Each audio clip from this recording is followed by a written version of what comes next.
மக்களை காப்போம் தமிழகத்தை மீட்போம் சுற்றுப்பயணம் மேற்கொண்டுள்ள அதிமுக பொதுச் செயலாளர் எடப்பாடி பழனிசாமி செங்கல்பட்டு மாவட்டம் மதுராந்தகத்தில் உரையாற்றினார். அதனை பார்க்கலாம். மதுராந்தகம் சட்டமன்ற தொகுதி அதிமுக கோட்டை. 2022 சட்டமன்ற பொதுத் தேர்தலில் இந்த தொகுதி வெற்றி பெற்று பொன்மனச்செம்மல் புரட்சி தலைவர் எம்ஜிஆர், இதயம் புரட்சி தலைவர் அம்மா, அந்த இருவரும் தலைவருடைய அருள் ஆசியோடு இந்த தொகுதி மக்கள் அனைத்து இந்திய அண்ணா திராவிட முன்னேற்ற கழக வேட்பாளருக்கு வாய்ப்பளித்து இந்த தொகுதி அதிமுக கோட்டை என்று நிரூபித்து காட்டுகள். 2021 திராவிட முன்னேற்ற கழகம் ஆட்சி பொறுப்பேற்று 51 மாத காலம் நிறைவு பெற்று இன்றைக்கு 5வது ஆண்டாக அடியெடுத்து வைத்து நடைபெற்றுக் கொண்டிருக்கிறது. இந்த 5 ஆண்டு கால திராவிட முன்னேற்ற கழக ஆட்சியில் இந்த மக்கள் பட்டதுதான் துன்பம்.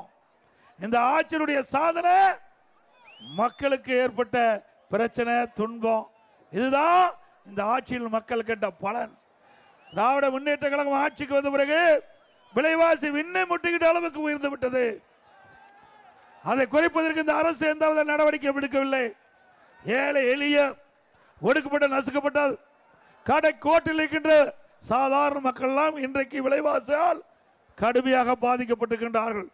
ஆனால் இதை பற்றியெல்லாம் கவலைப்படாத முதலமைச்சர் ஸ்டாலின் அவர்கள் ஏனைக்கு ஆட்சிக்கு வருவதற்கு முன்பு ஏனைக்கு மக்களிடத்திலே பல்வேறு வாக்குறுதிகளை தந்தார்கள். சுமார் 525 வாக்குறுதிகள் கொடுத்தார்கள். ஆனால் இதுவரை முழுமையாக நிறைவேற்றப்படவில்லை. ஒரு 10% வாக்குறுதி தான் நிறைவேற்றப்பட்டிருக்கின்றது. இன்றைக்கு மக்களை ஏமாற்றி கொள்ளைப்புறத்தின் வழியாக ஆட்சியை அமைத்த பிறகு நாட்டு மக்களை மறந்த தலைவர் திராவிட முன்னேற்ற கழக தலைவர் இன்றைய முதலமைச்சர் திரு ஸ்டாலின் அவர்கள். சிந்திச்சு பாருங்க, தேர்தல் வருவதற்கு முன்பு எத்தனையோ அறிவிப்பு கொடுத்தார். குறிப்பா ஆட்சிக்கு வந்த பிறகு சொத்து வரியை உயர்த்த மாட்டேன்னு சொன்னார். இந்த மதுராந்தகம் நகராட்சியில் சொத்து வரி உயர்த்தப்பட்டிருக்கிறது. வீட்டு வரி 100% உயர்த்தப்பட்டு விட்டது. கடை வரி 150%. குடிநீர் வரி உயர்த்தப்பட்டிருக்குது.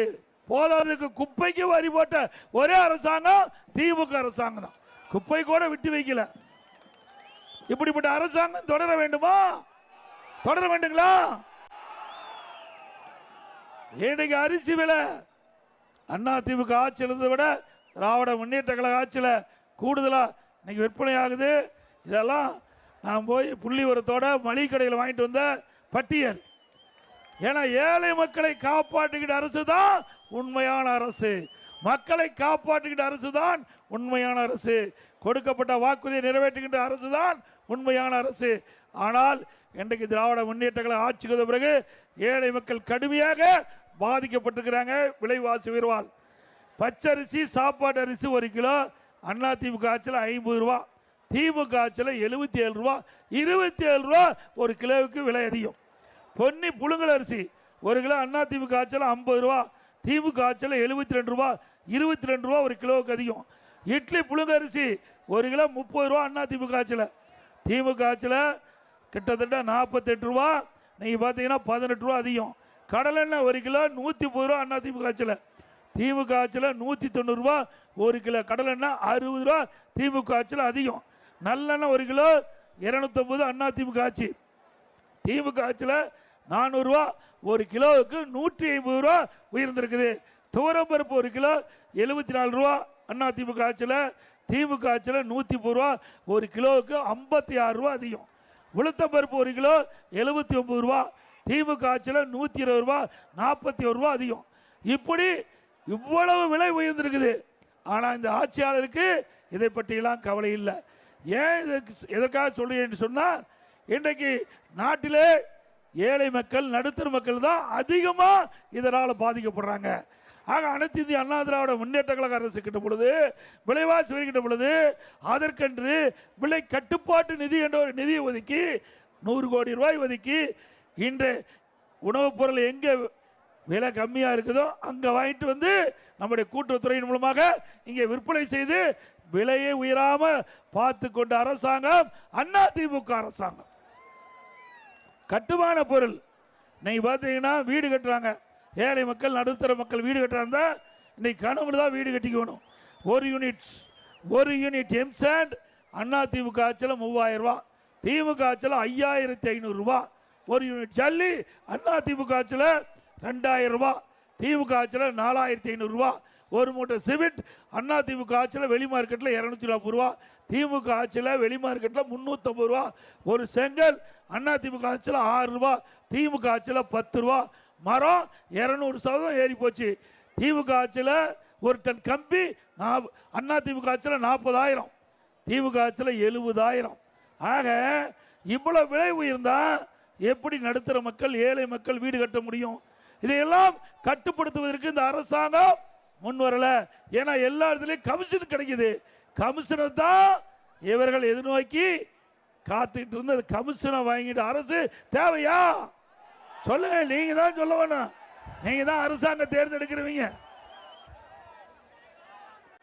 அது மட்டும் இல்ல, இன்றைக்கு திராவிட முன்னேற்ற கழகம் ஆட்சிக்கு வந்த பிறகு 4,38,000 கோடி வாங்கி கடன் வாங்கியாச்சு. 4 வருஷத்துல 4,38,000 கோடி. சிந்திச்சு பாருங்க. இன்னும் ஒரு ஆண்டு இருக்குது. ஒரு ஆண்டுல இன்னும் 1 லட்சம் கோடி கடன் வாங்க போறாங்க. 5 ஆண்டுல 5,38,000 கோடி கடனை வாங்கி இவர்களுக்கு ஓட்டு போட்டதுக்காக கடன்காரனாக்குன்னு தான் மிச்சம். இந்த தொகுதி மக்கள் பிரச்சனை கிடையாது. அண்ணா திமுக ஓட்டு போட்டிருக்கீங்க, பரவாயில்ல. மற்ற தொகுதி இருக்கிற மக்கள் இன்னைக்கு திமுக ஆட்சி வருவதற்கு துணை நின்றாங்க. இன்னைக்கு திமுக பரிசா கொடுத்துட்டு இருக்குது. இவ்வளவு 5,38,000 கோடி கடன். இதை எப்படி கட்டுறது? நீங்க தாங்க கட்ட வேணும். நீங்க தான் கட்டியாகணும். மக்கள் தான் கட்டியாகணும். நான் உட்பட, நீங்கள் உட்பட திமுக வாங்கின கடனை நாம தான் கட்டணும். எப்படி கடன் கட்டணும்னு நினைப்பீங்க? வரி போட்டு கடன் கட்டணும். வரி போட்டு நம்ம இடத்துல இருந்து வசூல் பண்ணி அரசாங்கம் அந்த கடன் அடைக்கும். அப்படிப்பட்ட அரசாங்கம் தொடர வேண்டுமா? இதை விளையாட்டுக்காக சொல்லுங்க. ஏதோ திமுக மேல இருக்கிற எதிர்ப்புல சொல்ல நினைக்காதீங்க. உண்மை இது. மக்களை வாட்டி வதைக்கின்ற அரசு திமுக அரசு. 73 ஆண்டு காலம் தமிழகத்தில் பல ஆட்சிகள் நடந்தது. முதல்ல காங்கிரஸ் ஆட்சி, திமுக ஆட்சி, அண்ணா திமுக, திமுக, அண்ணா திமுக, திமுக மாறி மாறி ஆட்சி செஞ்சு 2021 தமிழ்நாட்டுடைய கடன் கிட்டத்தட்ட 5,18,000 கோடி. 5 வருஷத்துல 5 வருஷம் முடிக்கின்ற பொழுது 5,38,000 கோடி கடன்னா சிந்திச்சு பாருங்க. என்ன கடன் வாங்கினீங்க? என்ன செஞ்சீங்க? ஒண்ணுமே செய்யல. அது மட்டும் இல்ல, 2020-21 தமிழ்நாடு அரசுக்கு வந்த வருவாய் அண்ணா திமுக ஆட்சியில் இருந்ததை விட 24-25 திமுக ஆட்சியில் 1,38,000 கோடி கூடுதல் வருவாய். ஒரு பக்கம் வருவாய் அதிகம், ஒரு பக்கம் கடன் வாங்குறீங்க. திட்டம் எதுவும் இல்லை. இந்த பணமெல்லாம் எங்கே போய் கொண்டு மக்களுக்கு மிகப்பெரிய சந்தேகம் எழுந்து விட்டது. உண்மைதானே? உண்மைதானுங்க. கடன் வாங்கினா அதுக்கு உண்டான கடனுக்கு தானே திட்டத்தை கொண்டாந்து நாட்டு மக்களுக்கு எதுவுமே இல்லையே. இதே அனைத்து இந்திய அண்ணா திராவிட முன்னேற்ற கழக ஆட்சி ஒரே ஆண்டில் 11 அரசு மருத்துவக் கல்லூரி மருத்துவமனை கூடாது. 11 அரசு மருத்துவமனை கூடாது.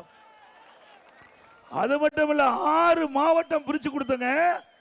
காஞ்சிபுரம் மாவட்டத்திலிருந்து பிரிச்சு செங்கல்பட்டு மாவட்டம், மதுராந்தகம் செங்கல்பட்டு மாவட்டம் தான்.